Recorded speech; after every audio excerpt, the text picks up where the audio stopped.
देखिए last class में हमने भाग 1 पढ़ा जिसमें हमने 2 टर्म पढ़ी, इंग्लिश और Hindi. India that is Bharat, और हिंदी में पढ़ा हमने भारत अर्थात इंडिया। तो करंट से किस तरह ये मुद्दा रिलेट करता है, और क्योंकि जैसे देखिए आप देख रहे हैं कि ये चीज़ वर्तमान में जुड़ रही है, तो ज़रूरी है कि सबसे पहले तो हम ये फाइनलाइज करें कि जो ये 2 शब्द हैं, इंग्लिश में इंडिया और हिंदी में भारत, तो ये दो नाम कहाँ से आए। और कुछ लोगों को ये भी लगता है कि जो भारत नाम है वो तो हमारा ट्रेडिशनल नाम है इंडिया का, और जो इंडिया नाम है वो ब्रिटिशर्स के द्वारा दिया गया है। तो फाइनली ये नाम कहाँ से आए, क्या है, इसके बारे में आज हम कंप्लीट डिटेल में डिस्कशन करेंगे। ठीक है, तो ब्रिटिशर्स ने दिया है, ये भी कुछ लोगों को लगता है। तो उनके जो लोग ये सोचते हैं कि ये नाम ब्रिटिशर्स ने दिया हुआ है और भारत हमारा ट्रेडिशनल नाम है, तो वो बिना किसी जानकारी के इसका जो विरोध कर रहे हैं। तो आज हम इन दोनों नामों को लेकर जो भी स्टोरी है उसको डिस्कस करेंगे, और इन दोनों नामों का क्या अपना अपना महत्व है, और किस तरह से इन दोनों नाम हमारे रखे गए हैं ये डेवलप कैसे हुए। और इसके साथ ही एक मुद्दा इतिहास में देखने में आता है कि इंडिया जो नाम आप देखते हैं, इस नाम को जिन्ना और नेहरू जी दोनों क्यों लेना चाहते थे, और जब नेहरू जी के द्वारा ये नाम ले लिया गया तो क्या उस टाइम डिस्प्यूट था कि जिन्ना इस चीज़ से बहुत उनको ये नागवार लगा हमारा इंडिया नाम लेना। तो इन दोनों नामों का उदय कहाँ से हुआ और ये दोनों नाम क्यों रखे गए, इसको आज हम जानेंगे। ठीक है, तो हमारी क्लास जो शुरुआत में डिस्कशन रहेगा वो हमारा इसी पे बेस्ड रहेगा। उसके बाद में आपके जो आर्टिकल 4 को लेकर जो आपके कंफ्यूजन है वो मैं क्लियर कर दूंगी, और उसके बाद में हम आगे नागरिकता वाला चैप्टर पढ़ेंगे। ठीक है, इसमें यह है कि अभी जो स्टोरी लाइन हम डिस्कस करने वाले हैं उसको सबसे पहले तो ये बात है कि इसको सबसे ज़्यादा ऑथेंटिक माना जाता है। जो हम कि भारत कहाँ से आया वर्ड, या फिर इंडिया वो भारत और इंडिया जो वर्ड है वो किस तरह से बना, तो ये जो सबसे ऑथेंटिक जो स्टोरी है वो आज हम डिस्कस करेंगे, क्योंकि इसके प्रूफ बाकायदा देखने को मिलते हैं ऋग्वेद में। ठीक है, तो देखिए जब हम देखते हैं कि सप्त नदी तंत्र, आप इसमें देखेंगे कि सप्त सिंधु तंत्र आपके सामने है कि किस तरह से 7 नदियां मिलकर सप्त सिंधु तंत्र का निर्माण करती थी, और इसी पे ये पूरी स्टोरी बेस्ड है कि कहां से भारत आया और कहां से इंडिया नाम आया और किस तरह से ये दोनों नाम डेवलप हुए। तो देखिए आप 7 नदियां देख रहे हैं आपने सामने। देखिए सबसे ऊपर ये जो है ये सिंधु नदी है। सिंधु नदी है जो कि तिब्बत से यहाँ पाकिस्तान से होते हुए अरब सागर में गिरती है। ठीक है, और इसके साथ ही आप सिंधु और झेलम, चिनाब, रावी, व्यास, सतलुज, और यहाँ नीचे से ये सरस्वती नदी, ये टोटल 7 नदियां हैं जो सप्त सिंधु का निर्माण करती है। किस चीज का निर्माण करती है? जो भी नाम आज डिस्कस किए जाएंगे उनको आपको ध्यान से सुनना है। ठीक है,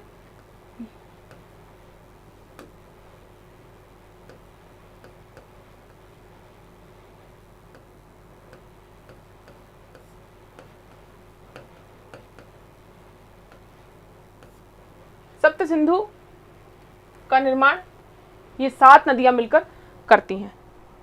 ठीक है, कौन कौन सी नदियां हैं देखते हैं कि आप सिंधु, झेलम, फिर चिनाब, झेलम और चिनाब आपस में मिलती हैं, फिर वो मिल जाती हैं सिंधु में, और रावी और व्यास, और इस तरह से ये सरस्वती, ये सब नदियां मिलकर यहां पर आकर एक हो जाती हैं और अरब सी में गिरती हैं।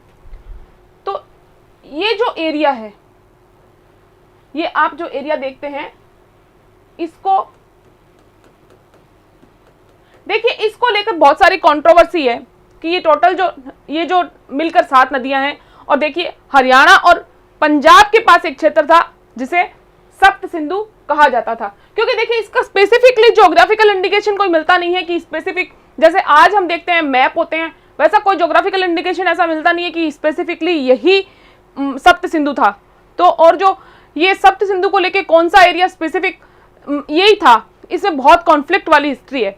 तो देखिए आप वी कैन कैलकुलेट दैट कि ये जो एरिया है जहां पे हम एक्चुअल में 7 नदियों को देख सकते हैं कि हम जैसे कि नाम से दिख रहा है कि सप्त सिंधु, तो हम ये अंदाजा लगा सकते हैं कि एक्चुअल में जो एरिया जिसमें एक्चुअल में 7 दिख रही है वो सप्त सिंधु तंत्र या सप्त सिंधु जो क्षेत्र था वो कहलाता था। देखिए आप ये देखिए कि यहाँ पर पंजाब और इस क्षेत्र में आपको सारी नदियां, 7 की 7 नदियां दिखाई दे रही हैं, ठीक है।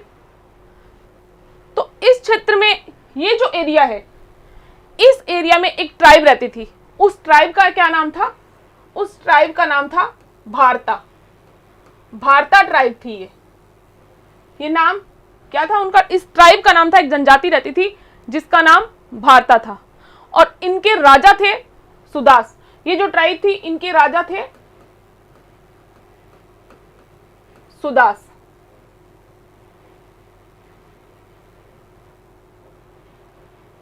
ठीक है, और देखिए ये क्षेत्र क्या था? सप्त सिंधु, और ट्राइब क्या थी? भारता। ये दोनों चीज आप ध्यान में रखें, और आप यहीं से इंडिया और भारत नाम बने थे। जो ये भारता ट्राइब है और जो सुदास इनके राजा थे, किस तरह से क्या स्टोरी डेवलप होती है जिसको हम आगे सुनेंगे अभी, तो इसी यहीं से ये इंडिया और भारत दोनों नाम बने हैं। देखिए 14th सेंचुरी जो थी उसका टाइम था, और जो भारता ट्राइब थी, जो आप ये भारता ट्राइब, इस एरिया में क्या थी? भारता ट्राइब रहती थी। तो जो भारता ट्राइब थी इस पर, इस क्षेत्र से, यहां से एक पुरु नाम की ट्राइब थी। किस नाम से? पुरु नाम से।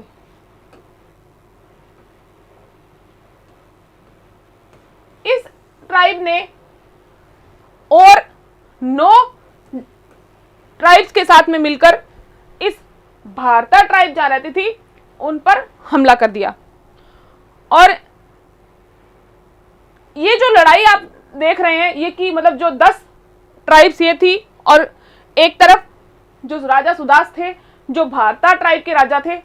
ये ऐसा नहीं है कि ये कोई छोटी सी लड़ाई थी और इसको कोई जानता नहीं है, ये बाकायदा आप देखते हैं कि इसको ये द बैटल ऑफ 10 किंग्स के नाम से जाना जाता है, कि ये जो लड़ाई है जो भारता के राजा थे सुदास और इनके बीच में, जो 10 टोटल मिला के ट्राइब्स थी, पुरु ट्राइब उनकी लीडिंग ट्राइब थी और उसके साथ में 9 ट्राइब्स और थी। उन्होंने क्या किया? भारता ट्राइब पर हमला किया, और भारता ट्राइब जो थी उनके जो राजा थे उन्होंने इन 10 की 10 जो ट्राइब्स थी इनको हरा दिया था, और इसका नाम क्या था? The battle of 10 Kings. इस नाम से ये जो युद्ध हुआ था इसको जाना जाता है। तो इन जो 10 ट्राइब्स के साथ में जो सुदास लड़े थे उन्होंने क्या किया? इनको हरा दिया, और इनको हराने के बाद में 3 ट्राइब्स, क्योंकि ये लोग किधर से आए थे? इधर से, इस क्षेत्र से। तो इसके बाद में इस एरिया में 3 ट्राइब्स और थी जो किस नाम से थी? अजस, यक्ष और सिंग्रुस। ये 3 जातियां और थी। इन तीनों जातियों को पहले ये वाले इस एरिया के जो लोग थे उन जो ट्राइब्स थी उनको हराया, तो पूरा ये वाला एरिया कैप्चर कर लिया, और उसके बाद में इस क्षेत्र में ये तीनों जातियां थी, अजस, सिंग्रुस और यक्ष, इनको भी हरा के ये एरिया भी भारता ट्राइब के द्वारा कैप्चर कर लिया गया। तो इस तरह से एक बहुत बड़ा एरिया, मतलब कि जो उस समय का वो एरिया था जिसको सप्त सिंधु नाम से जाना जाता था, वो एरिया, ये जो जाति थी भारता ट्राइब, इन्होंने पूरा ये एरिया कैप्चर कर लिया था।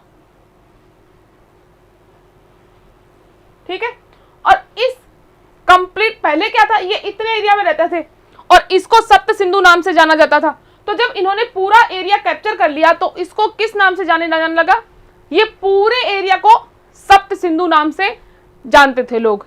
और ये एरिया में जो भारता ट्राइब थी, तो पहले क्या सिस्टम था कि उस टाइम का एक मतलब ये सिस्टम था कि जो भी ट्राइब जिस एरिया को जीतती थी, वहां के जो लोग होते थे उन पर अपना धर्म, अपने देवता, अपने रिचुअल्स क्या करते थे, थोप देते थे। आप एक बात देखिएगा, भारत और इंडिया, ये इन शब्दों का उदय, और दूसरा जो हम हमारे इंडिया में कल्चर देखते हैं कि बहुत हर तरह के कल्चर हम इंडिया में देखते हैं, इन तीनों चीजों का रिलेशन आप यहाँ पे देखेंगे कि यहीं से वो चीजें डेवलप हुई थी। क्योंकि देखिए, जो भारता ट्राइब थी, इन्होंने बहुत अलग अलग जनजातियों, मतलब बहुत सारी, ये 10 ये थी, 3 ये थी, ऐसे करके बहुत सारी ट्राइब्स को जीतकर ये पूरा एरिया कैप्चर किया था, जिसको सप्त सिंधु कहा जाता था। तो उस टाइम क्या था सिस्टम कि जो भी राजा जीतता था वो क्या करता था, अपने रिचुअल्स, अपने देवता, अपना जो सिस्टम था वो दूसरी जातियों पर थोप देता था। लेकिन जो सुदास थे उन्होंने ये नहीं किया। उन्होंने क्या किया कि इन सबको कहा कि आप अपने देवता, अपनी रिचुअल्स फॉलो कर सकते हैं, सब कुछ मान सकते हैं, आपको किसी भी तरह से किसी चीज के लिए फोर्स नहीं किया जाएगा। इसीलिए ये सब लोग जैसे थे उसी तरह से रह रहे थे। लेकिन जो ये पूरा एरिया था, तो इन जो भारता ट्राइब के सिर्फ जो सप्त सिंधु था, उसकी बजाय इस पूरे क्षेत्र को ही सप्त सिंधु कहा जाने लगा था।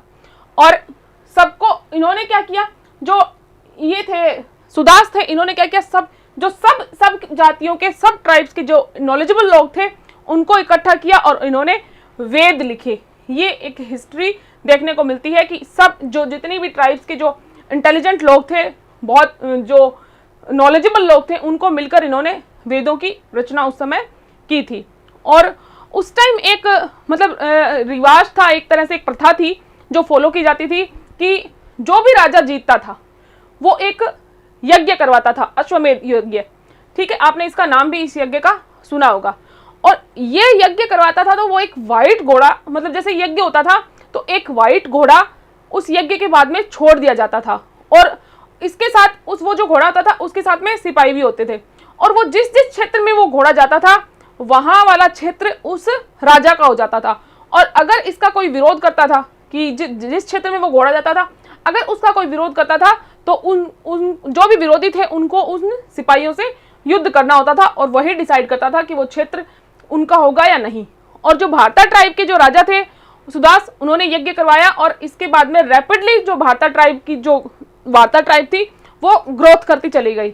और उस टाइम मतलब ये कि ट्रेंड था कि जो ट्राइब जीती है या तो इस तरह से कि हमारे देवता को मानना है। लेकिन इन्होंने क्या किया, बहुत सारा एरिया अश्वमेध यज्ञ के बाद में जीता, लेकिन इन्होंने ऐसा कुछ नहीं किया। इनका मानना ये था कि जो सुदास राजा थे उनकी ये एक थॉट प्रोसेस थी कि हम सब एक साथ चलें, एक साथ बोलें और हमारे मन एक हो। ये थॉट प्रोसेस के साथ में बाकायदा ये जो एक श्लोक है जो ऋग्वेद में हमें देखने को मिलता है, बाकायदा इसको लिखा हुआ भी है कि सगच्छम स्वधम सम वो मनसी जानताम नाम से, ये ऋग्वेद में है। ये बाकायदा अग्नि जो एक मंडल 10वें मंडल में है, तो जो अग्नि उसका पार्ट है उसमें ये देखने को मिलता है। और जो भारता जो राजा थे उनका भी ये थॉट प्रोसेस था कि हमें किसी तरह का किसी को मतलब फोर्स किसी को नहीं करना है। और ये जो जितने लोग थे, ये जो उस टाइम भारता ट्राइब ने जितना एरिया कैप्चर किया था अश्वमेध यज्ञ के बाद में, और जिस तरह से वेदों का निर्माण किया, और इस तरह से ये पूरा क्षेत्र जो था वो सप्त सिंधु कहलाने लगा। और इसके जो लोग थे, क्योंकि ये जाति क्या थी, भारता, और इसके जो मतलब ये पहले तो सिर्फ ये भारता लोग थे, तो इसके बाद में ये सारे सप्त सिंधु के जो लोग थे वो क्या कहलाने लगे, भारतीय। ये जितने भी एरिया में लोग थे वो भारतीय कहलाने लगे। ठीक है,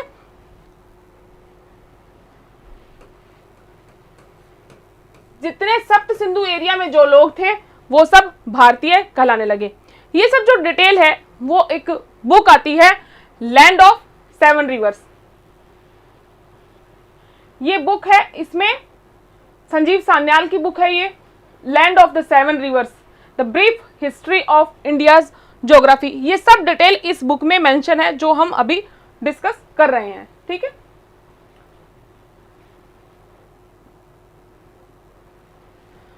और ये जितना भी ज्योग्राफिकल एरिया था जिसको सप्त सिंधु नाम से सब जानते थे, देखिए जो मिडिल ईस्ट था उस समय, मिडिल ईस्ट मतलब उस टाइम का पर्शिया और अभी वर्तमान का जो ईरान वाला एरिया है, वो लोग वो क्या थे, जो पर्शियंस जब इंडिया आए तो उनमें एक जो उनमें लैंग्वेज में एक प्रॉब्लम थी कि वो एस का प्रोनाउंसिएशन नहीं कर पाते थे, और एस को क्या बोलते थे, एस को एच बोलते थे, मीन्स कि से को है प्रोनाउंस करते थे। ठीक है, क्या करते थे, से को है और एस को एच। और आज भी देखिए ये कोई बहुत अजीब बात नहीं है कि कोई इस तरह से एस को एच बोलते हैं, और क्योंकि देखिए आप राजस्थान में एक कम्युनिटी है विश्नोई कम्युनिटी मानी जाती है, देखी जाए अभी बहुत एक बड़े संख्या में वो लोग वहां पे वो कम्युनिटी है, और आज भी आप जब उन लोगों से बात करेंगे तो जब वो अपने लोकल लैंग्वेज में जब वो बात करते हैं तो वो से नहीं बोल पाते हैं, जब वो से बोलेंगे तो उस से को वो है प्रोनाउंस करते हैं। तो मतलब ये कोई ऐसी बात नहीं है कि ऐसा पॉसिबिलिटी नहीं है कि ऐसा हो सकता है कि जबकि पर्शियंस जो ईरान अभी है उन मिडिल ईस्ट में के जो लोग थे उनके साथ ये था कि वो है नहीं बोल पाते थे, है को एस को एच बोलते थे, एस नहीं बोल पाते थे। ठीक है, तो अब आगे चलते हैं कि इसी कारण से जो पर्शियंस थे, मतलब जो मिडिल ईस्ट के लोग थे, ये एक मतलब मिडिल ईस्ट जो एक ज्योग्राफिकल रीजन जो अभी है, जो ईरान वाला एरिया है को, मतलब इस प्रोनाउंसिएशन, इनके जो मिस प्रोनाउंसिएशन की वजह से ही ये जो सप्त सिंधु जो था, क्या था, सप्त सिंधु,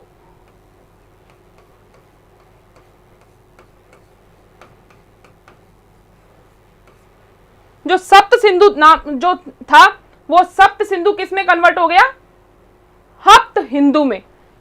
देखिए सप्त को इन्होंने बोला हप्त, क्योंकि इसमें से था सबसे पहले, तो क्या हुआ, जो सप्त को हप्त और सिंधु को इन्होंने हिंदू या हिंदूज, ये प्रोनाउंसिएशन में डिफरेंस आया था। ठीक है, तो जो हप्त हिंदू आप देखने को मिलेगा आपको, ये आप इसका बाकायदा ये चीज प्रूफ है, ऐसा नहीं है कि ये सिर्फ बातें हैं। इनके जो पर्शियंस हैं, जो ईरानी हैं, इनके धर्म ग्रंथ का नाम होता है जैंद अवेस्ता। ठीक है, क्या नाम है, जैंद अवेस्ता।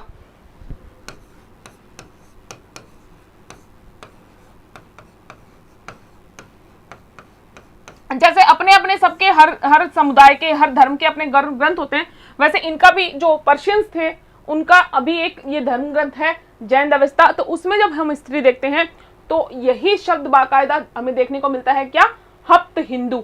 उनकी जो बुक है उसमें सप्त सिंधु नाम नहीं लिखा हुआ है, जबकि जहां पर भी जो सप्त सिंधु का जो ज्योग्राफिकल एरिया है उसके बारे में जहां पे भी बात की गई है वहां पे हर जगह क्या लिखा है, हप्त हिंदू नाम से लिखा हुआ है।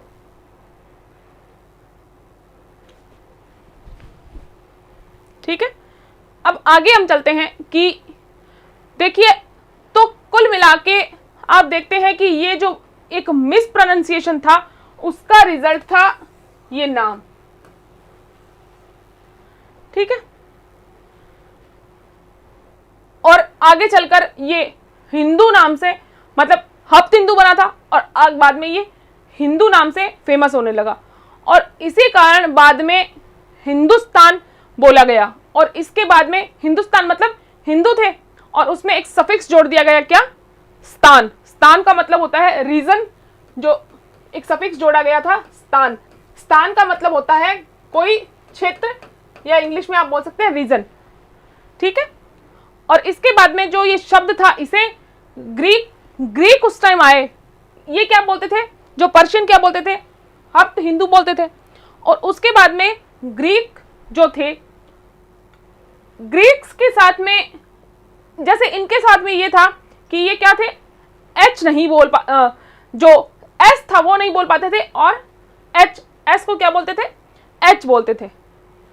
तो ग्रीक जो थे उन्होंने यूज किया, और उनके साथ ये दिक्कत थी कि वो एच नहीं बोल पाते थे। इन्होंने क्या किया, सै का है कर दिया, सप्त का हप्त कर दिया, सिंधु का हिंदू कर दिया। और इनमें क्या प्रॉब्लम थी कि इनके डायलेक्ट में जो एच वर्ड था, एच वर्ड नहीं था और ना ही यू था। देखो आपको मैं समझाती हूं कि पर्शियन थे, पारसी, इनके पास क्या था, इसको समझते हैं कि पारसी क्या थे,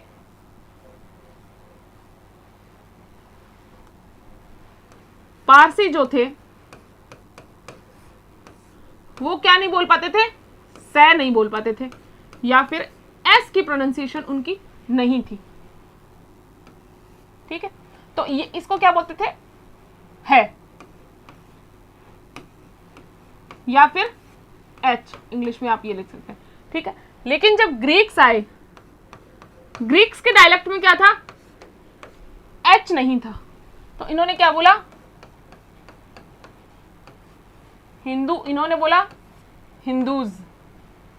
ठीक है, और ग्रीक्स थे, उनको क्या, ना तो वो एच बोल पाते थे और ना ही वो यू बोल पाते थे। और हिंदू में आप देखते हैं एच भी है और यू भी है। ठीक है, तो ये जो वर्ड है, इससे एच भी हट गया और यू का जो प्रोनाउंसिएशन था वो भी हट गया, ये बन गया इंडस। क्या बना, इंडस। तो जो आप ये देखते हैं इंडस, इंडिया, ये सब एक कंट्रीज के, कुछ कंट्रीज के मिस प्रोनाउंसिएशन के रिजल्ट है। और जो ये इंडूस बना या इंडस बना और बाद में यही बोला जाने लगा, और इसको आगे जाकर जो इसकी लैटिन टर्म बनी वो क्या बनी, इंडिया। और इंडिया उस क्षेत्र को कहा जाता था जो इंडस नदी के इस साइड था, मतलब इंडस नदी ऐसे थी, मतलब सिंधु नदी, इंडस, सिंधु को हिंदू और हिंदू को, देखिए सिंधु नदी को क्या बोलते थे, हिंदू, और हिंदू को ग्रीक्स ने क्या बोला, हिंदू को, कि हिंदू से एच हटा दिया और यू हटा दिया, तो सिंधु नदी का जो बहुत बिगड़ा हुआ नाम था वो क्या था, इंडस। तो इंडस के इस साइड के जो लोग थे,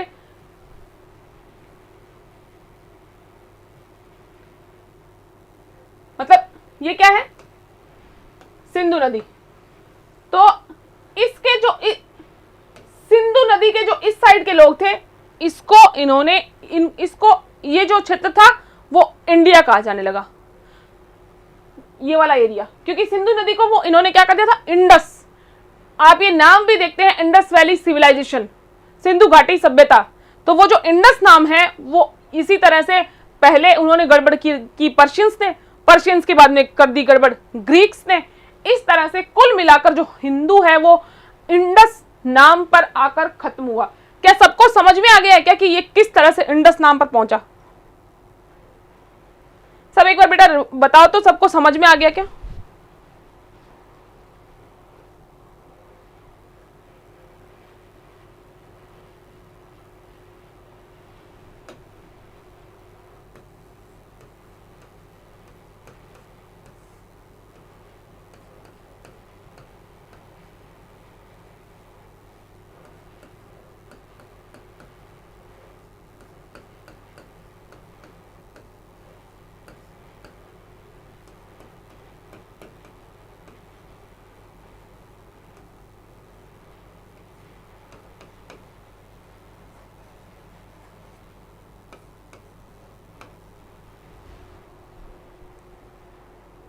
ओके डन, ठीक है।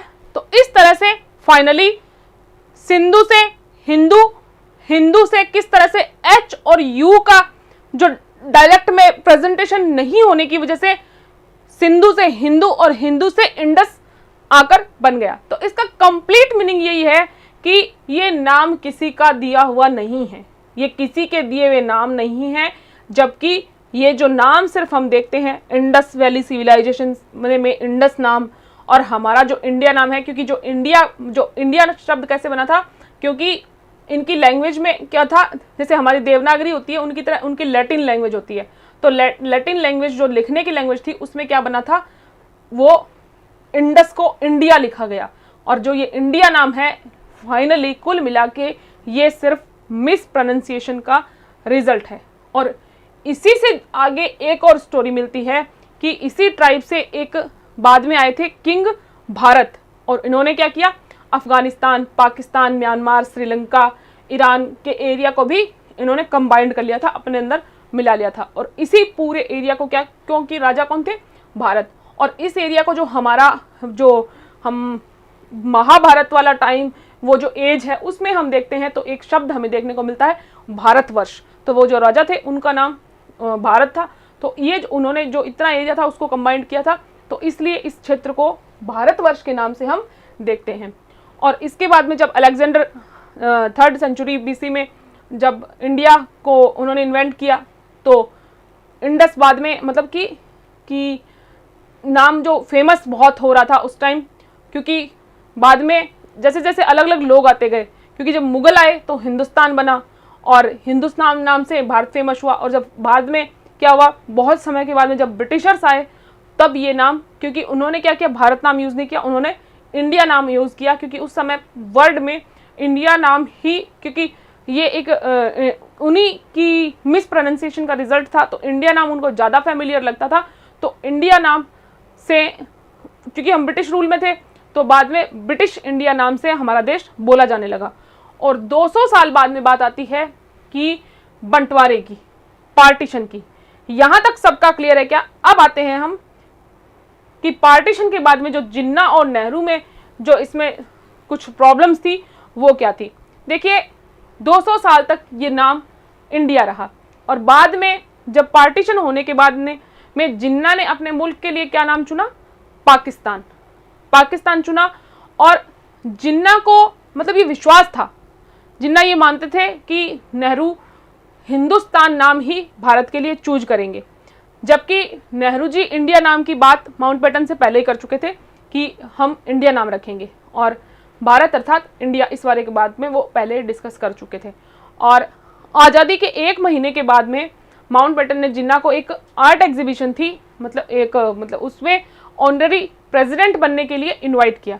और जैसे कि हमने डिस्कस किया था कि माउंटबेटन बाद में कुछ समय के लिए यहीं पे रुके थे, क्योंकि जो रेडक्लिफ ने जो बंटवारा किया था उससे कुछ प्रॉब्लम्स हो गई थी, उस वजह से माउंटबेटन को बहुत गिल्ट था कि क्यों उन्होंने इस चीज़ को ध्यान से देखा नहीं। अगर आपने क्लासेस का रिवीजन पीछे वालों के किया है तो आपने देखा होगा कि रेडक्लिफ ने किस तरह से थानों से बांट कर एक लाइन खींचकर किस तरह से देश को पार्टीशन देश का कर दिया था, उस वजह से बहुत सारी प्रॉब्लम्स थी। तो उसको रोकने के लिए माउंटबेटन कुछ समय के लिए बाद में देश के आज़ाद होने के बाद भी रुके थे। तो जिन्ना क्या थे, इनवाइट किए गए। तो जब इनविटेशन उनको भेजा गया तो उनको एक जो इनविटेशन कार्ड भेजा गया था तो उसमें बाकायदा लिखा था कि exhibition dominion of India and Pakistan. तो उसमें क्या लिखा था, exhibition dominion of India and Pakistan, ये लाइन थी। तो उसमें क्या था, पाकिस्तान के लिए क्या यूज किया गया था, पाकिस्तान के लिए नाम यूज किया गया था पाकिस्तान, क्योंकि उन्होंने पाकिस्तान चुना था। और इंडिया के लिए क्या लिखा गया था, हिंदुस्तान की जगह इंडिया नाम लिखा गया था। जिसको देखकर क्या हुआ, जिन्ना को बहुत ये बहुत नागवार गुजरी कि नेहरू जी ने ये इंडिया नाम ले लिया। तो उन्होंने क्या किया, तुरंत लेटर लिखा, किसको, माउंटबेटन को लेटर लिखा और उन्होंने बोला कि ये जो नाम है इंडिया, ये बहुत मिसलीड करेगा और कंफ्यूजन पैदा करेगा। अब देखो ये तो पता नहीं है कि उनको कौन सा मिसलीड लग रहा था या फिर कौन सा कंफ्यूजन लग रहा था, ये बात तो देखो जिन्ना सा भी बता सकते हैं, और ना वो अभी है कि हम पूछ लें उनको कि भाई कौन सा आपको उस टाइम कंफ्यूजन लग रहा था या फिर कौन सा मिसलीडिंग एक्टिविटी कौन सी आपको भाई इंडिया में लग रही थी। तो देखो ये तो पॉसिबल नहीं है, लेकिन जो अदर जो कहानी है कि उनको दिक्कत बहुत हुई थी, ये बात हमें पता है। तो बट हमारा मुद्दा ये है कि जो इंडिया नाम है इसमें ऐसा क्या था कि जिन्ना को इतनी परेशानी हो रही थी, क्योंकि देखिए इतने साल हो गए थे, इंडिया नाम की एक हिस्टोरिकल सुप्रीमेसी बन गई थी कि इंडिया जो कॉन्टिनेंट की एक लेगेसी बन गई थी, और नेहरू जी का इंडिया नाम अडॉप्ट करने से ऑल ओवर वर्ल्ड में क्या मैसेज गया कि देखिए पाकिस्तान अलग हुआ है। देखिए इंडिया जो कंट्री है, एक तो आप खुद ही देख लीजिए क्षेत्रफल की दृष्टि से, दूसरी बात दुनिया में पूरी वर्ल्ड किस नाम से जानता था? ब्रिटिश इंडिया, जो बाद में क्या बन गया? इंडिया। और पूरे वर्ल्ड में ये मैसेज गया कि पाकिस्तान इंडिया से अलग हुआ है। क्या यही मैसेज गया? और जिन्ना ये चाहते थे कि इंडिया नाम कोई यूज ना करे और लगे कि दो सेम टेंजेंट के देश अलग हुए हैं। और ऐसा नहीं लगना चाहिए कि इंडिया जैसे बड़े देश से, क्योंकि देखिए आप देखते हैं, क्योंकि जनरली कोई भी नक्शा देखने में नहीं आएगा या फिर कंट्री देखने में नहीं आएगा, जबकि वो यही जिन्ना चाहते थे कि बस दुनिया को यही लगना चाहिए कि कोई सेम टेंजेंट के दो देश हैं जो अलग हुए हैं, और इसलिए वो ये बात चाहते थे कि इंडिया नाम ना रखा जाए। क्योंकि देखिए एक इंडिया नाम एक बहुत फेमस नाम था, एक ब्रांड था उस टाइम इंडिया। क्योंकि देखिए किसी कंट्री ने जिसने इतना बड़ा स्वतंत्रता का युद्ध लड़ा हो तो वो ऑब्वियसली बहुत नाम था इंडिया का। तो जो जिन्ना की दिक्कत एक तो ये थी, मिसलीड और कंफ्यूजन पता नहीं उनको कौन सा हो रहा था, लेकिन शायद यही हो रहा होगा मेरे ख्याल से कि भाई दुनिया को ये लग जाएगा कि हाँ ये इंडिया से अलग हुए हैं, जबकि ये नहीं लगेगा कि दो कंट्री है ऐसे, ये कंट्री तो ये अलग हो गई, जबकि हमारी स्थिति ये थी कि ये पाकिस्तान और ये इंडिया। तो ये वो जो मेरे को लगता है ये वाला सिनेरियो वो दुनिया को बताना नहीं चाहते थे, इसलिए ये शायद उन्होंने ये बात कही माउंटबेटन को लेटर में कि इससे क्या होगा, मिसलीड होगा और कन्फ्यूजन होगा। शायद यही मेरे ख्याल से लगता है, मुझे आज यही लगा है, मैं पढ़ा रही हूँ आपको, कि शायद ये वाली जो स्थिति है कि ये वाला पाकिस्तान था और ये वाला इंडिया था, तो वो लोगों को शायद ये दिखाना नहीं चाहते थे पूरे वर्ल्ड को कि ये वाली स्थिति है। वो क्या चाहते थे, ये वाली लोगों के इमेज बनी रहे। ठीक है, तो हुआ कि ब्रिटिश इंडिया में कन्वर्ट हो गया था, और जिन्ना ने ये तक कहा था कि जो इंडिया नाम है ये जो सप्त सिंधु, क्योंकि देखिए हमने अभी देखा कि इंडिया कैसे बना, सिंधु से, सप्त सिंधु, फिर सिंधु से हिंदू से इंडस से इंडिया, इस तरह से जिन्ना ने क्या कहा कि ये सप्त सिंधु से बना है। और सप्त सिंधु कहाँ बहती है? क्योंकि देखिए आप देखते हैं कि ये पूरी सिंधु नदी जो है, देखिए आप ये देख रहे हैं यहाँ पे ये पूरा पाकिस्तान है, ये पूरा पाकिस्तान वाला एरिया है, और ये यहाँ से तिब्बत से निकलती है और यहाँ ऊपर पूरा यहाँ जाके यहाँ पूरे पाकिस्तान में से क्रॉस होके इधर अरब सी में गिरती है। तो जिन्ना का क्या मानना था कि ये जो इंडिया नाम बना है ये सप्त सिंधु की वजह से बना है, और सिंधु कहाँ बहती है, हमारे पाकिस्तान में बहती है, तो इंडिया नाम पर पाकिस्तान का ही हक है, जबकि ऐसा कुछ बाद में हुआ नहीं था। सिर्फ ये जिन्ना ने एक दावा किया था कि हाँ भाई सिंधु अगर हमारे क्षेत्र में बहती है तो ये नाम भी हम ही रख सकते हैं। और इसी कारण पाकिस्तान अब भी ये बात बोल रहा है कि अगर भारत इंडिया नाम चेंज कर रहा है तो इंडिया नाम हम ले लेंगे। ये अभी भी ये जो एक फालतू की बात फैल रही है कि इंडिया का नाम बदला जा रहा है, इंडिया का नाम बदला जा रहा है, इसको मतलब ये जो नाम बदलने के कारण पाकिस्तान तक भी ये न्यूज़ पहुंची है कि नाम बदला जा रहा है, तो इस पर पाकिस्तान ने कहा है कि अगर इंडिया नाम बदलता है तो ये नाम हम ले लेंगे। और फिर ये नाम यूज़ किस तरह से, देखिए वापस वहीं चलते हैं कि ये नाम यूज़ किस तरह से किया जाना था, मतलब इस पर डिस्कशन बाकी था।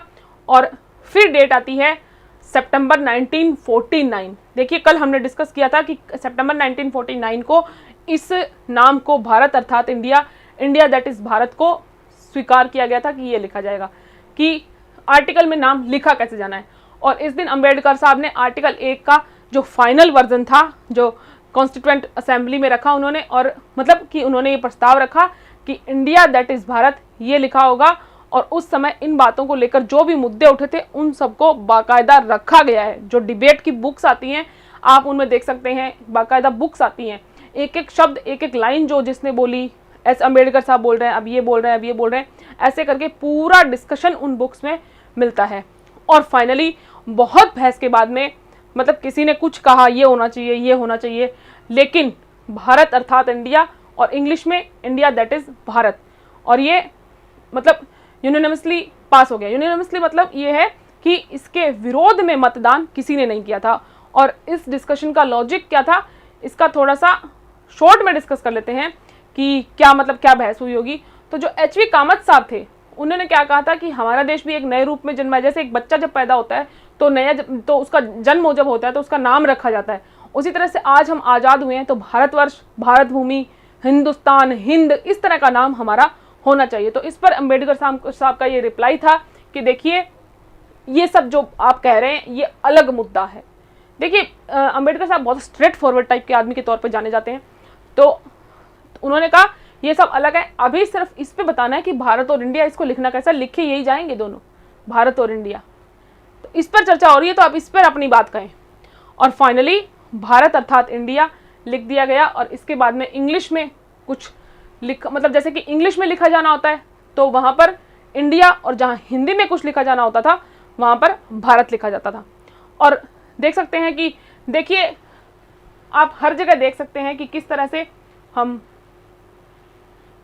इंग्लिश और हिंदी में अलग अलग चीज़ देखते हैं। देखिए जैसे भारत गणराज्य, रिपब्लिक ऑफ इंडिया, देखिए भारत रिपब्लिक के लिए क्या यूज़ किया, गणराज्य के लिए रिपब्लिक लिखा है और भारत के लिए क्या लिखा गया है, इंडिया शब्द।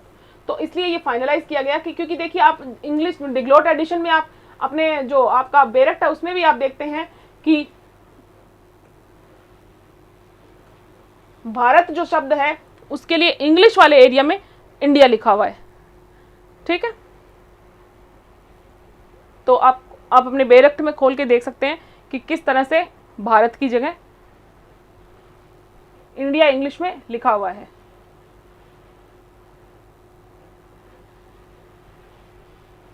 आप मतलब जैसे कि आप अपनी करेंसी, अपना नोट जो इंडिया में चलते हैं उनको देखते हैं ना, तब भी उनमें भी आप देखते हैं कि एक तरफ रिजर्व बैंक ऑफ इंडिया लिखा है और एक तरफ, क्योंकि जहां पे इंडिया इंग्लिश वाला इधर एक इस साइड आप देखते हैं कि इंग्लिश का वर्जन है और इस साइड आप देखते हैं कि हिंदी का वर्जन है।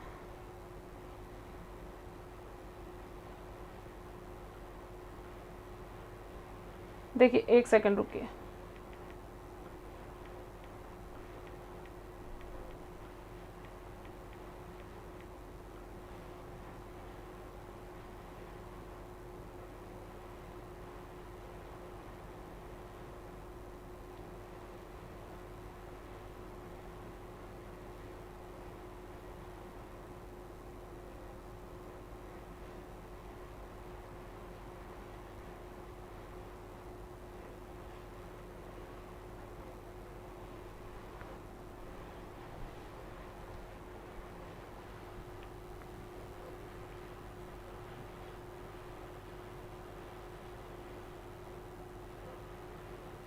इमेज आने में थोड़ा सा टाइम लगता है, नहीं तो मैं आपको ये शो कर देती कि किस तरह से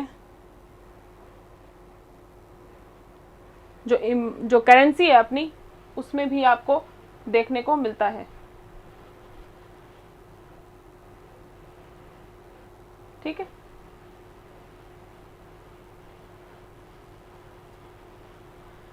आप खुद करेंसी में भी देख सकते हैं कि ये लिखा हुआ है कि किस तरह से एक तरफ रिजर्व बैंक ऑफ इंडिया, भारतीय रिजर्व, एक तरफ आप देखते हैं कि भारतीय रिजर्व बैंक लिखा होता है और उसको मतलब हिंदी में इंग्लिश में लिखने की तरफ रिजर्व बैंक ऑफ इंडिया लिखा होता है। तो ये फाइनल किया गया था कि इस तरह से हिंदी और इंग्लिश में ये दोनों जगह किस तरह से प्रयोग में लाया जाएगा। देखिए ये जो नाम था 2016 तक इसको लेकर कोई डिस्कशन नहीं हुआ। भारत अर्थात इंडिया इसी तरह था और इस तरह चला रहा था और किसी को कोई दिक्कत इस चीज़ को लेकर कभी नहीं हुई थी।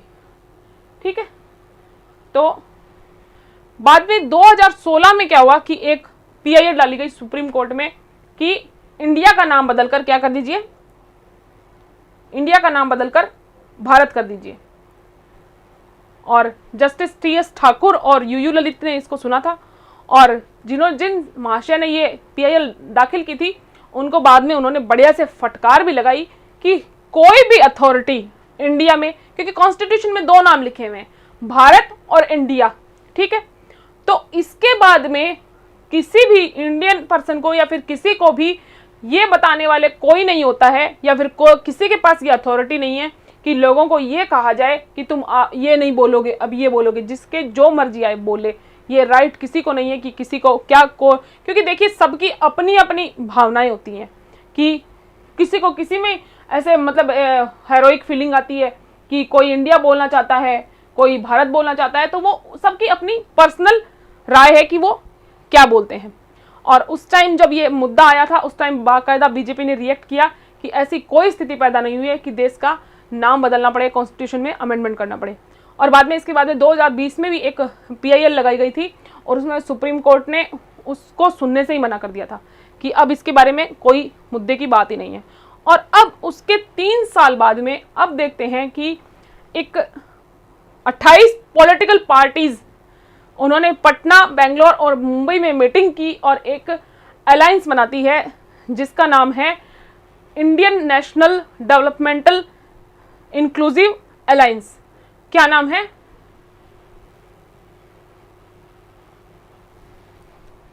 ये नाम आप लिख लेना, ठीक है।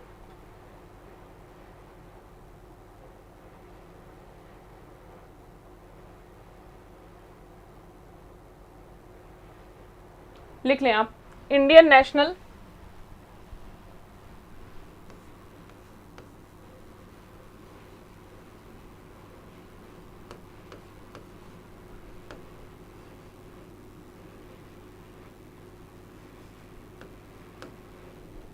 क्योंकि देखिए ये जनरल अभी एक अलायंस बना है तो ये एक जनरल नॉलेज का भी क्वेश्चन है, इसलिए लिख लें।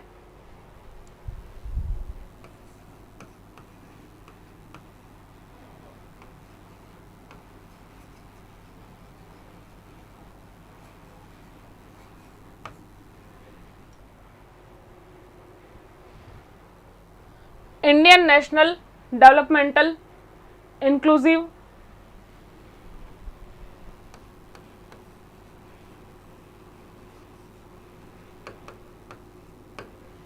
इंडियन नेशनल डेवलपमेंटल इंक्लूसिव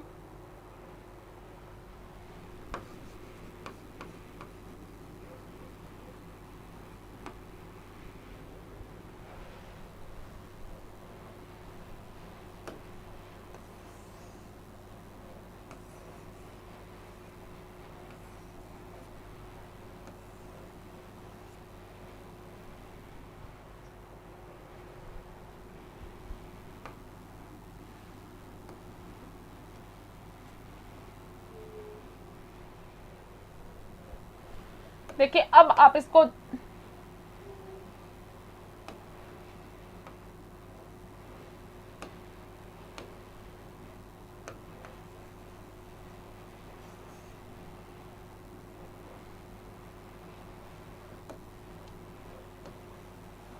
क्या है, ये INDIA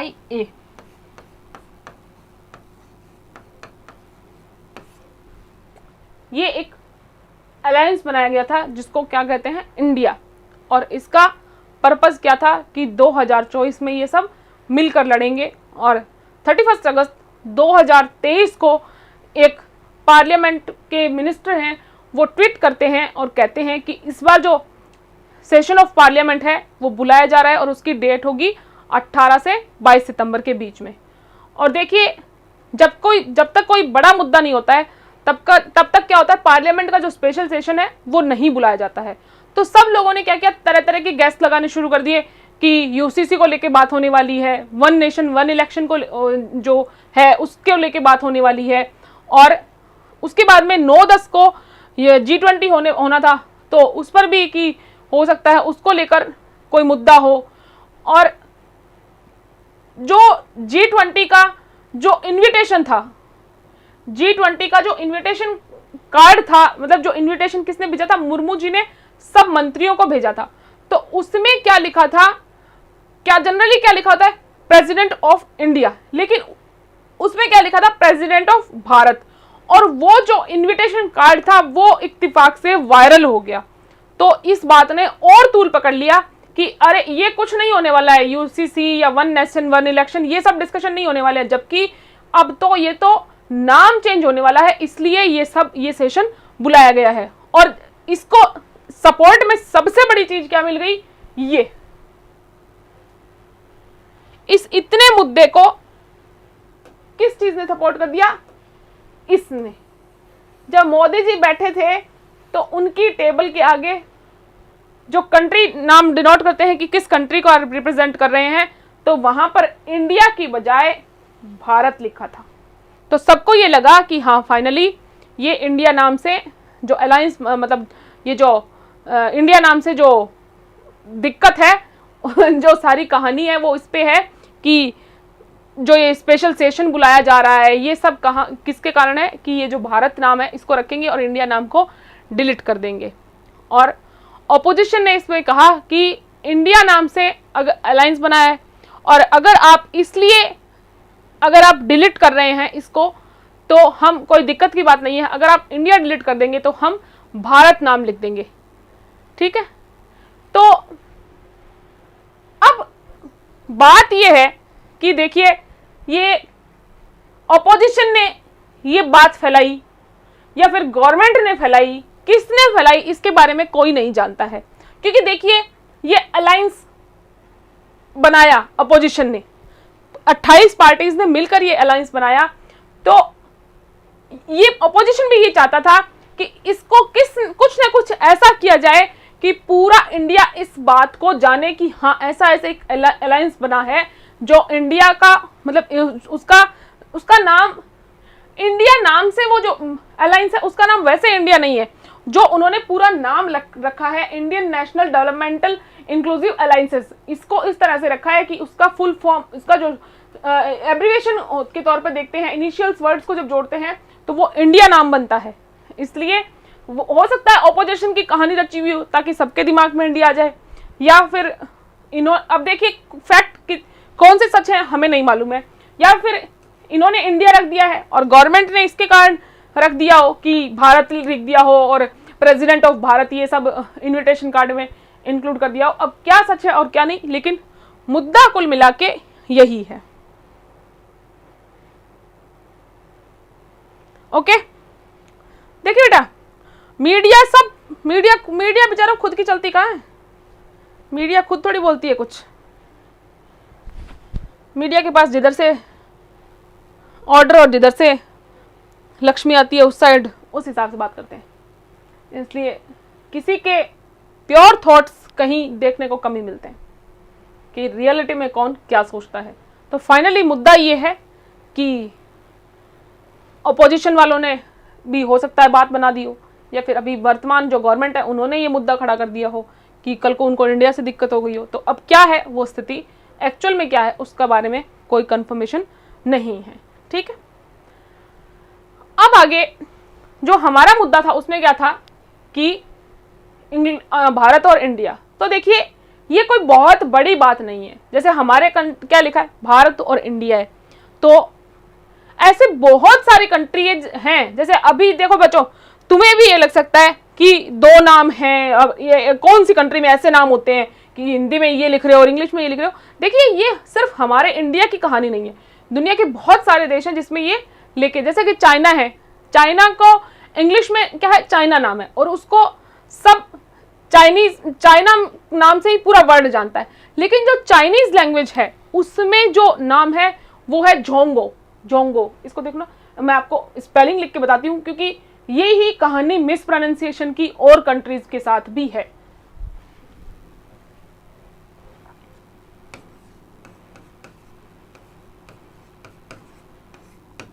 चाइना क्या है, इंग्लिश में नाम है। ठीक है,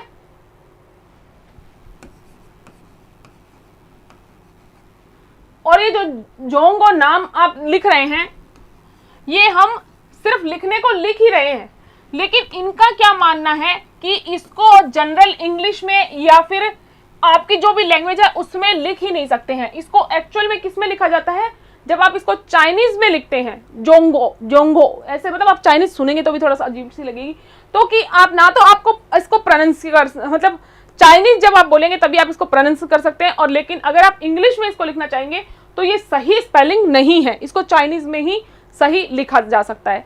और इसी तरह जापान जो है उसको इंग्लिश में क्या बोलते हैं, जापान या जापान, दोनों वर्ड यूज किए जाते हैं जापान के लिए, लेकिन जापान को जो जापानीज लैंग्वेज जो है, उनकी जो लैंग्वेज लोकल लैंग्वेज है, कंट्री की जो लैंग्वेज है, उसमें असल में क्या लिखा जाता है, अगर हम इंग्लिश में लिखना चाहें तो वो कहते हैं कि ये एक्चुअल में इंग्लिश नहीं है। जापान को वहां के क्या कहा जाता है, जो जापान है तो निप्पो। अब ये निप्पो भी मतलब वो उनका मतलब ये निप्पो जो बोलते हैं वो जो उनका लैंग्वेज है वो उसमें बोलने में तो ये आता है, लेकिन लिखने में इसकी दो स्पेलिंग आती है, NIPPON। तो इसको वो कहते हैं कि ये क्या है, निप्पॉन। ये तो वो क्या कहते हैं, निप्पो, जापानीज में जो नाम है ये कहते हैं। अगर ये स्पेलिंग लिखा जाए तो ये क्या है, निप्पॉन। और अगर और ज्यादा इसको और वेरी मतलब और सिग्निफिकेंट इसको रूप दिया जाए तो ये इस तरह से लिख सकते हैं कि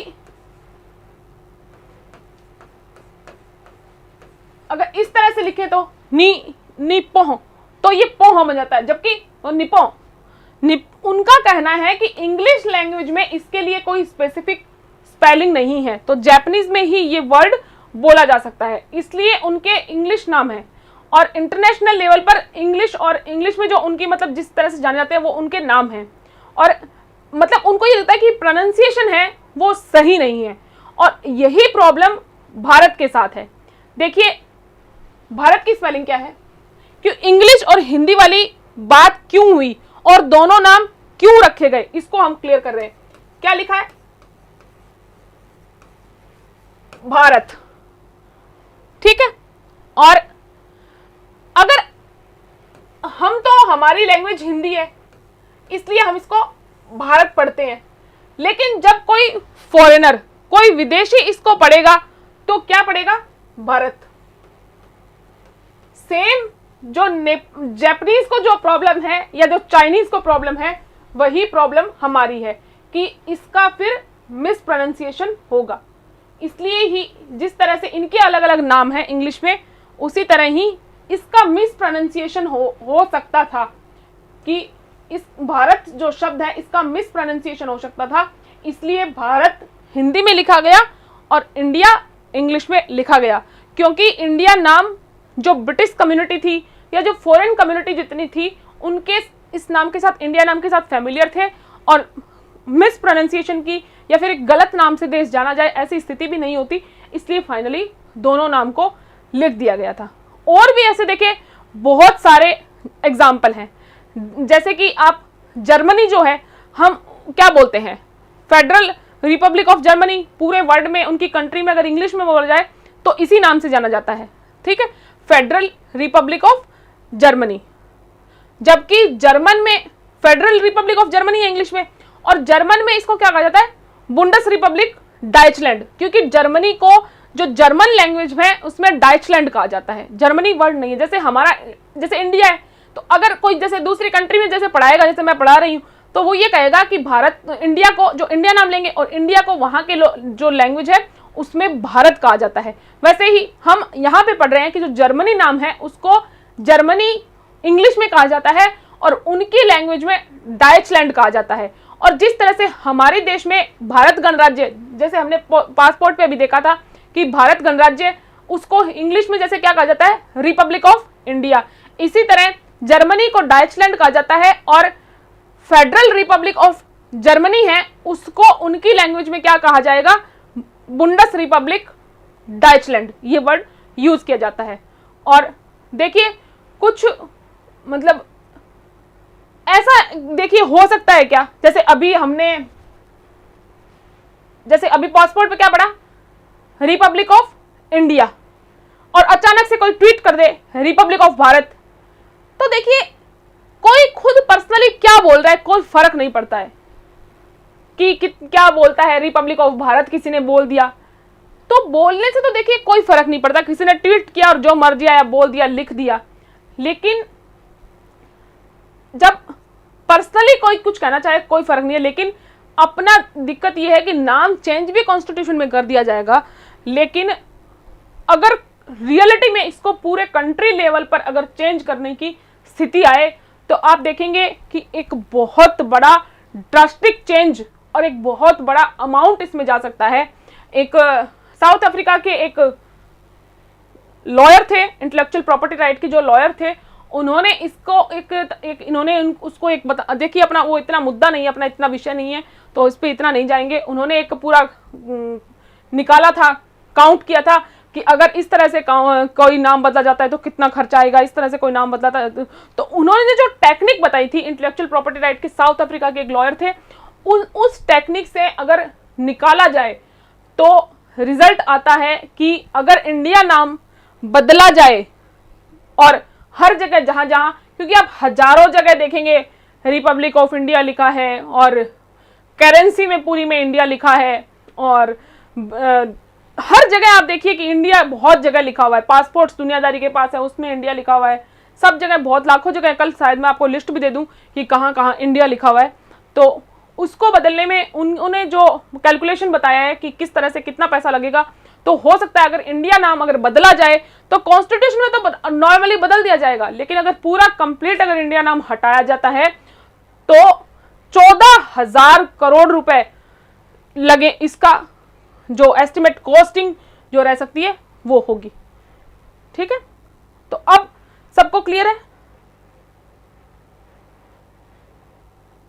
बिल्कुल, इकोनॉमी में एक बहुत बड़ी आफत कह सकते हैं आ सकती है। अभी तक सबको समझ में आ चुका है?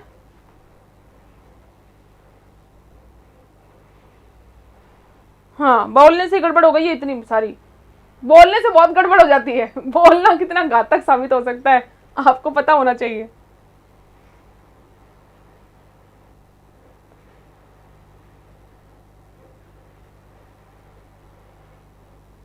बोलना और ना बोलना, लॉ में एक रूल होता है कि आपकी हर जगह आपकी बोलने की जिम्मेदारी होती है। देखिए, एक तो आपने देख लिया है कि बोल न पाने में, असमर्थ होने में कहां तक पहुंच गया, लेकिन एक लॉ में एक सिस्टम होता है कि अगर आप, मतलब आपकी बोलने की कहीं ड्यूटी है कि आपको कुछ पूछा जाए कि आप हाँ बोल रहे हैं कि ना बोल रहे हैं। देखिए, मैं आपको एक लॉ का नॉलेज सबको होना चाहिए, इसलिए मैं आपको ये बात बता रही हूं कि अगर आपको कहीं लॉ के पॉइंट ऑफ व्यू से, लॉ के पर्पज से, और मेरे ख्याल से नॉर्मल लाइफ में भी यही चीज होती है कि अगर ये पूछा जाए कि आपकी हाँ है कि ना है, ये सही है कि गलत है, तो अगर आप चुप रहते हैं, लॉ कहता है ये कि अगर आप चुप रहते हैं तो इसका मतलब हाँ होता है।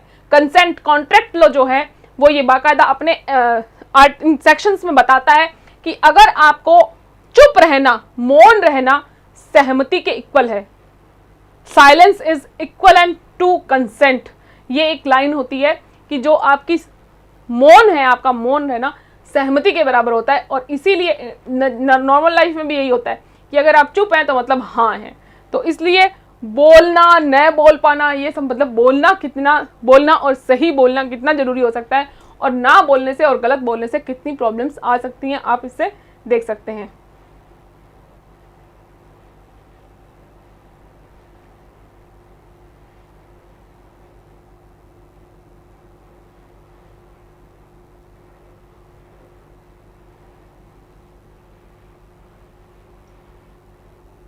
तो चलिए, एक आपका जो आर्टिकल 4 का जो आपका एक मुद्दा बच गया था उसको थोड़ा देख लेते हैं कि उसमें पहले तो मुझे ये बताओ कि आर्टिकल 4 समझ में किस किस को नहीं आया था?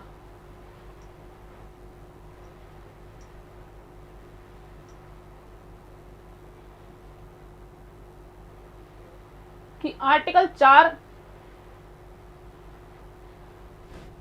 समझ में किस किस को नहीं आया था, बताइए।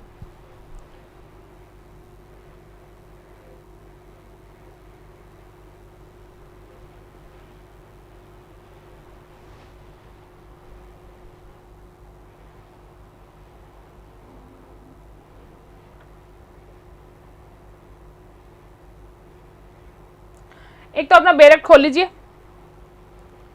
ठीक है, और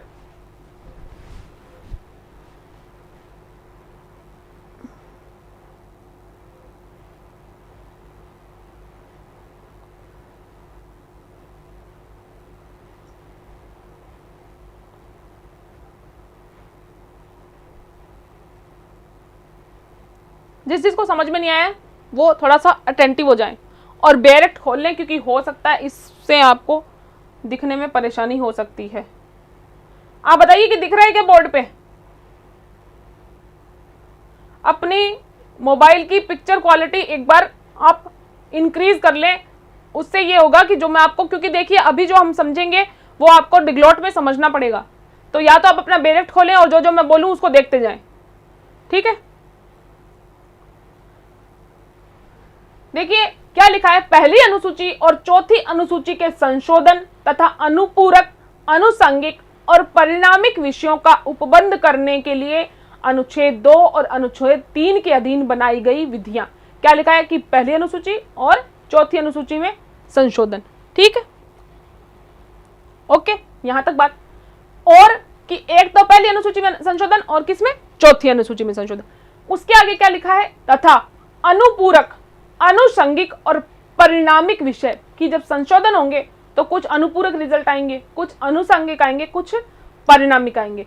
तो उन विषयों का उपबंध करने के लिए अनुच्छेद 2 और 3 के अधीन बनाई गई विधियां, कि जब पहली अनुसूची में और चौथी अनुसूची में संशोधन होगा, और संशोधन किसके क्या, जब संशोधन होता है तो अनुपूरक भी कुछ निकलता है, अनुषंगिक भी निकलता है, परिणामिक भी निकलता है। तो उन विषयों का उपबंध करने के लिए, कि उनके रिलेटेड प्रोविजन करने के लिए अनुच्छेद 2 और 3 के अधीन बनाई गई विधियां, वो विधियां कहाँ एग्जिस्ट करेंगी, कौन से उनको संशोधन मानेंगे नहीं मानेंगे, इस पे आर्टिकल 4 हमें बताता है, ठीक है।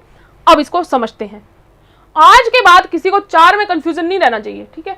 और ये बस आपको समझ में क्यों नहीं आया मैं आपको बताऊंगी आगे, क्योंकि किसी चीज को बहुत हवा बनाने से अच्छा है हम अगर उसका इतना सा करके अगर समझ सकते हैं तो हमें वो समझना चाहिए, आफत गले में नहीं लेनी चाहिए पूरी बड़ी।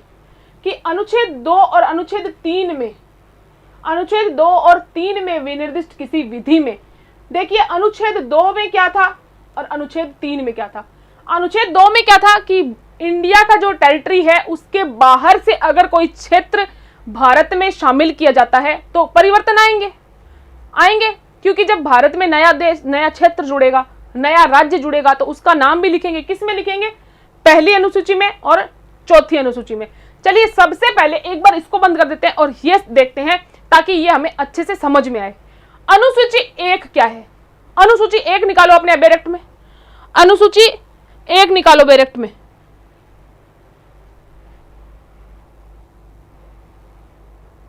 सब अनुसूची 1 निकालेंगे बैरेक्ट में।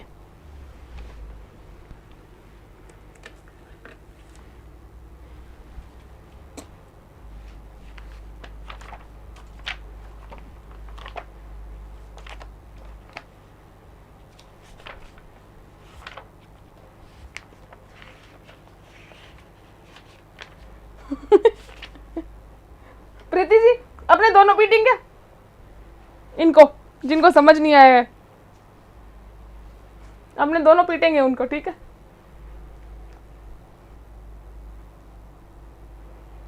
अब अनुसूची 1 में क्या लिखा है, राज्य और संघ राज्य क्षेत्र।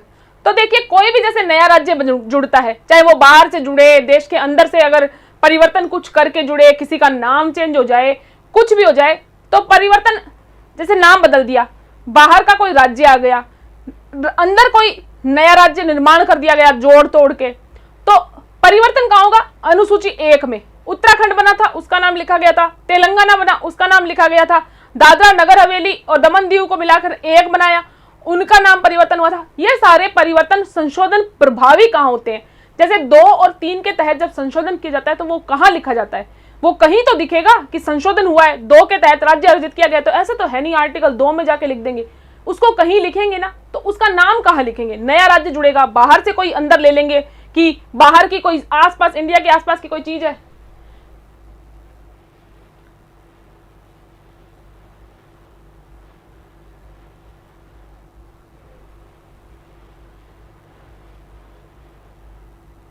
समझ लो, फॉर एग्जाम्पल, जस्ट एग्जाम्पल है, ये नेपाल वाला एरिया हम कैप्चर कर लें पूरा है और ये इंडिया में मिल जाए तो ये नया स्टेट ही तो बनेगा। और ये पश्चिम बांग्लादेश वाला एरिया ले लें, हैं, ये वाले एरिया अगर हम ले लेते हैं, इधर से पाकिस्तान में से कुछ ले लें, ये अगर इंडिया में जुड़ेंगे, या फिर जैसे राजस्थान का इतना हिस्सा और दिल्ली का इतना हिस्सा मिला के नया स्टेट बना दिया जाए, तो इसका कुछ नया नाम तो होगा ना, नया नाम होगा ना। जैसे नया नाम तेलंगाना जुड़ा था तो तेलंगाना नया नाम हुआ था ना, वैसे ही उत्तराखंड जुड़ा था। जैसे पहले क्या था, ये यूपी था पूरा, लेकिन जब ये इतना एरिया उत्तराखंड बना तो इसका नाम लिखा गया, तो लिखा कहाँ गया, ये उत्तराखंड किस में बना था, आर्टिकल 3 में। तो आर्टिकल 3 में तो जाके लिखेंगे नहीं कि हाँ भाई उत्तराखंड बन गया है, उसको कहाँ लिखेंगे, ऐड कहाँ करेंगे, अनुसूची 1 में। तो इसका समझ में आ गया ना कि अनुसूची 1 में जब कोई भी नया संशोधन होगा प्रभावी कहाँ होगा, अनुसूची 1 में। ठीक है, अब आगे हम देखते हैं कि अनुसूची 4 में क्या है। अनुसूची 4 में क्या है कि राज्यसभा में सीटों का आवंटन। देखिए, हर सभा में राज्यसभा की सीटों पर कितने लोग आएंगे ये डिसाइड होता है। तो जैसे ही नया राज्य बनेगा, चाहे बाहर से आ जाए चाहे अंदर बन जाए, नया राज्य बनेगा तो नया राज्य बनने पर उससे राज्यसभा में कितनी सीटें रहेंगी, वहां से कितने लोग कितनी सीटों पर आएंगे, उसका सारा मुद्दा। जैसे ही नया राज्य बनेगा तो ये भी लिखना पड़ेगा कि राज्यसभा में कितनी उसकी सीटें रहेगी, कितने लोग उस वाले राज्य से जो नया अभी हमने बाहर से ले लिया है या फिर अभी हिंदुस्तान के अंदर बना है, जो भी स्थिति है, तो वो भी लिखेंगे कि तो संशोधन प्रभावी कहाँ होगा, किसमें, अनुसूची 1 में और अनुसूची 4 में। ठीक है, समझ में आ गया यहां तक। अनुसूची 1 और अनुसूची 4 किस तरह से प्रभावित होती है, ये बात समझ में आई कि बताओ।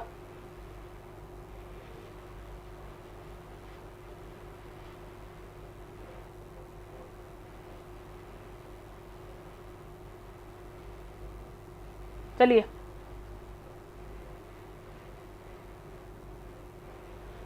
कि अनुच्छेद 2 और अनुच्छेद 3 में विनिर्दिष्ट किसी विधि में कि 2 और 3 के तहत कोई भी नया कुछ बनता है तो उस विधि में पहली अनुसूची और चौथी अनुसूची के संशोधन के लिए ऐसे उपबंध अंतर्विष्ट होंगे जो उस विधि के उपबंधों को प्रभावी करने के लिए आवश्यक हों।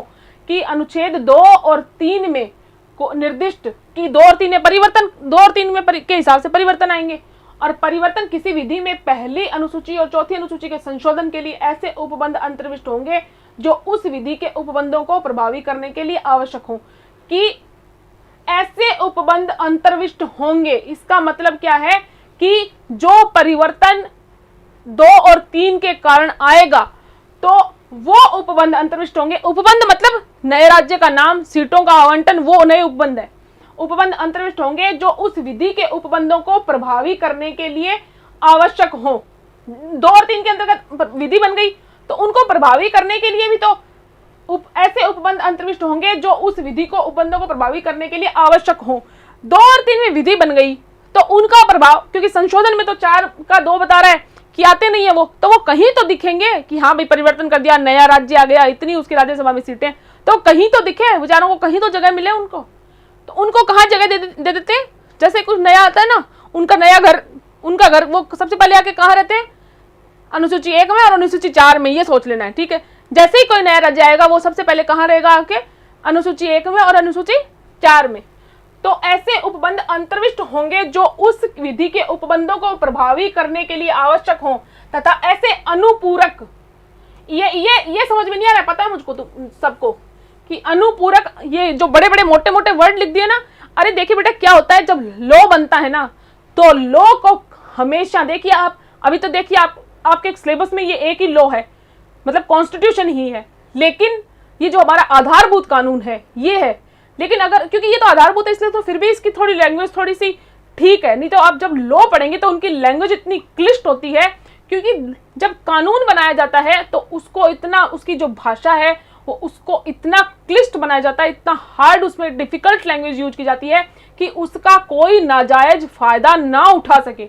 ये तो फिर भी आधारभूत कानून है, इसलिए इसका इतना लैंग्वेज फिर भी टफ नहीं है। अगर आप दूसरे लॉ पढ़ेंगे तो लैंग्वेज मोस्ट टफेस्ट लैंग्वेज अगर किसी बुक में होती है तो वो कानून में होती है, क्योंकि ताकि उसको जल्दी से कोई समझ नहीं सके और जल्दी से कोई उसका नाजायज फायदा ना उठा सके। क्योंकि देखिए जब एक जिसको समझ में आएगा ना उसकी स्थिति ये होगी, अगर उसको समझ में आ रहा है वो नाजायज फायदा नहीं उठाएगा। लेकिन कोई ऐसा पर्सन है जिसको कानून समझ में भी जल्दी से नहीं आएगा तो हो सकता है वो उसका गलत फायदा उठाए, इसलिए उसकी लैंग्वेज थोड़ी सी टफ बनाई जाती है। तो आवश्यक हो तथा ऐसे अनुपूरक, आनुषंगिक और परिणामिक उपबंध भी पहले तो यहां तक समझते हैं, इन तीनों वर्ड्स को समझ लेते हैं। देखिए सबसे पहले क्या लिखा गया, अनुपूरक, मतलब इसका मतलब होता है बाद में जोड़ा गया अंश। क्या मीनिंग होता है इसका, बाद में जोड़ा गया अंश, कि उसके बाद में अगर कुछ भी उसके तहत जो विधि बनी है, जो 2 और 3 के कारण जो विधि बनी है, उससे जो परिवर्तन आया है, उसके बाद में जो जोड़ा गया है, कुछ भी अनुपूरक है। सेकंड वर्ड है आनुषंगिक। आनुषंगिक का मीनिंग है कि अनिवार्य परिणाम के रूप में, अनिवार्य परिणाम के रूप में मतलब कि उस जो परिवर्तन हुआ है, जो विधि 2 और 3 के तहत बनी है, वो उसके रूप में आएगा ही आएगा। कि अगर कोई अनुपूरक है कि उसके बाद में जोड़ा गया है, या कुछ अनुषंगिक है कि उसके परिणाम के तौर पर वो लिखना ही होगा। तीसरा क्या नाम है, परिणामिक। परिणामिक मतलब कि इंसिडेंटल, अनुषंगिक इंसिडेंटल, और परिणामिक क्या होता है, कॉन्सिक्वेंटल। कॉन्सिक्वेंटल मतलब कि परिणाम के रूप में होने वाला, परिणाम संबंधी, ये 3 है। तो मतलब कि कोई अनुपूरक है कि बाद में कुछ जुड़ने वाला है, या फिर अनुषंगिक कुछ भी है, या परिणामिक जितने भी उपबंध हैं। और इनके अंतर्गत क्या क्या आता है, जिनके अंतर्गत ऐसी विधि से प्रभावित राज्य या राज्यों में, इसको इंग्लिश हिंदी में पढ़ने की बजाय आप इस वाली लाइन को इंग्लिश में पढ़ें, including provisions as to representation in parliament and in the legislature और लेजिस्लेचर्स ऑफ विधानमंडल और विधानमंडलों ऑफ द स्टेट और state affected by such law.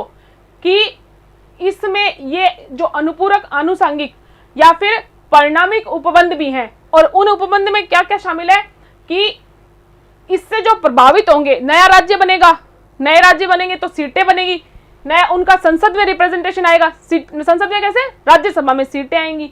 तो उनसे जुड़े हुए सारे उपबंध कि जिनके अंतर्गत ऐसी विधि से प्रभावित राज्य और राज्यों के संसद में, विधानमंडल और विधानमंडलों में प्रतिनिधित्व के बारे में उपबंध है। क्योंकि प्रतिनिधित्व मतलब अनुसूची 4 बताती है ना कि इस राज्यसभा में सीटें कितनी होगी, तो अंतर्विष्ट हो सकेंगे जिन्हें संसद आवश्यक समझे। अब इसको एक बार पूरा हिंदी में पढ़ना कि अनुच्छेद 2 और 3 में निर्दिष्ट किसी विधि में पहली अनुसूची और चौथी अनुसूची के संशोधन के लिए ऐसे उपबंध अंतर्विष्ट होंगे जो उस विधि, मतलब कुल मिला के इसको वर्ड टू वर्ड हमने समझ लिया है। अब ये क्या कह रहा है कि 2 और 3 में जो निर्दिष्ट विधि है, मतलब जो नियम जो बताए गए हैं कि ऐसे बाहर से राज्य आते हैं, ऐसे इंडिया में राज्य बन सकते हैं, तो उनसे रिलेटेड जो मामले हैं, जो मुद्दे हैं, उनसे जुड़े हुए हैं, उनके बाद जुड़ेंगे, उनके परिणाम स्वरूप जो जुड़ेंगे, वो कहाँ लिखे जाएंगे, 2 और 3 में लिखे जाएंगे, अनुसूची 2 और 3 में लिखे जाएंगे। ठीक है। और फिर इसके बाद में क्या लिखा है कि पूर्वोक्त प्रकार की कोई विधि, कि 2 और 3 से जो विधि बनी है ना, जो नया राज्य बना है, वो 368 में नहीं आएगा। 368 में क्या आता है, विशेष बहुमत वाला एक, तो दूसरा विशेष बहुमत प्लस आधे राज्यों का अनुमोदन, जो इसमें नहीं चाहिए। ये सिर्फ किससे होता है, साधारण बहुमत से, कि उपस्थित और मतदान करने वालों का आधा और उनमें 1 प्लस, वो होता है क्या, साधारण बहुमत। उतने जब होते हैं कि जितने आए हुए हैं ना, और उनमें से जितने मत दे रहे हैं, उनमें से आधे और 1 जितने मत दे रहे हैं, ये सबसे कॉमन मेजोरिटी होती है। सबसे कॉमन मेजोरिटी आराम से मिल जाएगी कहीं किसी भी मुद्दे पे।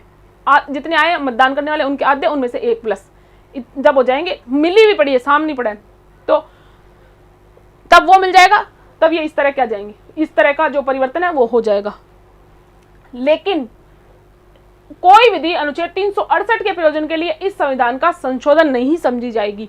मतलब कि जैसे आप एक पहला संशोधन, दूसरा संशोधन, तीसरा संशोधन, चौथा संशोधन, 5 और 6, 105 तक जो पढ़ते हैं ना, उसमें काउंट नहीं होगा ये, कि पूर्वोक्त प्रकार की कोई विधि अनुच्छेद 368 के प्रयोजन के लिए इस संविधान का संशोधन नहीं समझी जाएगी।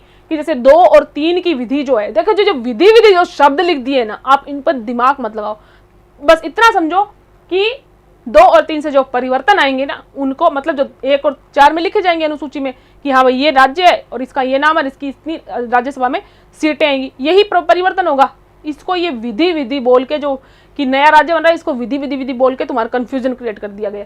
तो जो 368 होगा ना, कि no such law as aforesaid shall be deemed to be an amendment of this constitution for the purpose of article 368, कि ये जितने ऊपर वाले जितने परिवर्तन है ना, ये 368 में नहीं आते।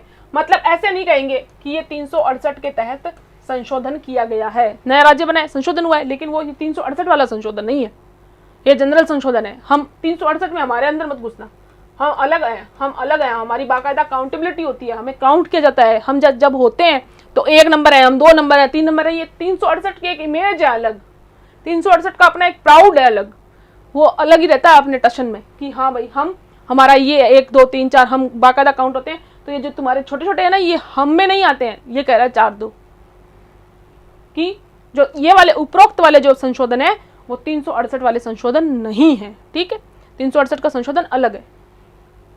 समझ में आया क्या, बताओ बेटा।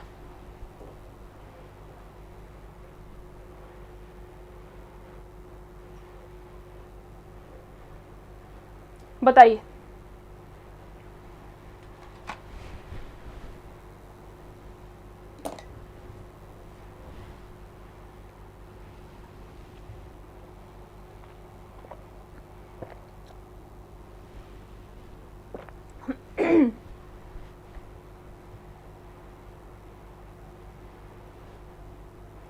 कीवर्ड कौन से रह गए?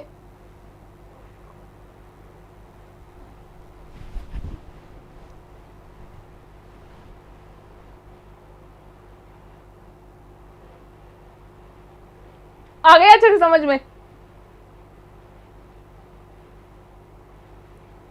कीवर्ड कौन से बोल रहे हैं आप?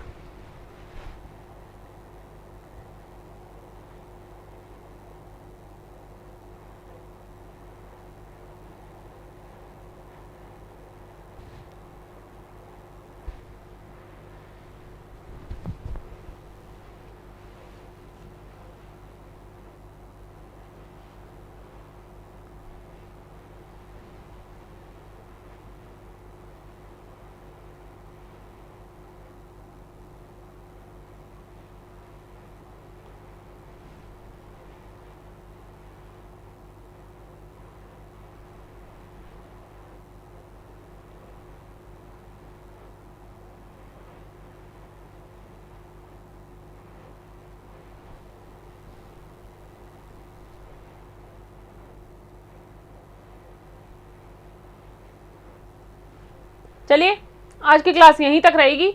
नेक्स्ट मंडे को मिलेंगे।